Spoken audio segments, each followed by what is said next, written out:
Өнер қырандары көрермендерін тағы да бір жаңа қойылыммен қуантпақ. 16 наурыз күні Республика сарайында Наурыз көші атты мерекелік кеш бермек. Әзілкешіне өнер қырандар қалай дайындалып жатыр?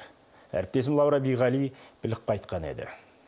Өнер қырандары мерекелік кешіне дайындықты осыдан бір ай бұрын бастап кеткен. Бұл кеш бұрынғы кештерден өзгерек. Себебі өнерлі жігіттер бұрын соңды қойып көрмеген ақындардың айтысын, күйшілердің тартысын әдемі бір қалжыңмен жеткізуге тырысатын болады.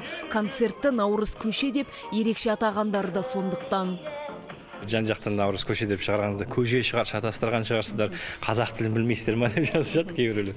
Жоқ, бұл бір көшенің атын қазақша атау беріп, сол көшеге бір ынтымақ жарасын, ұлт пен ұлыстың басы қосылатын, ылғи мереке болатын бір орталық көше болсын деп, Наурыз деп жаңағыдай атап қойған көшеміз, сол көше. 2,5 сағатқа созылатын Наурыз концертте 10-нан астам жаңа қойылым халық назарына ұсынылмақ. Одан өзге Гүлнұр Оразымбетова, Мақсат Базарбаев, Қуандық Рақым сынды эстрада жұлдыздары бастаған әншілер қатысады. Өнер қырандары кешке асыға жеткен әрбір көрерменіне ерекше сый тарту етпек.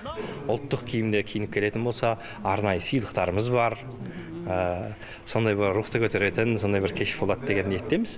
Келіңіздер Наурыз көшеге! Сағат нешеде? 8-де. Қалмаңыздар. Лаура Биғали, Ринат Абулхайров, Информ, Бюро Алматы.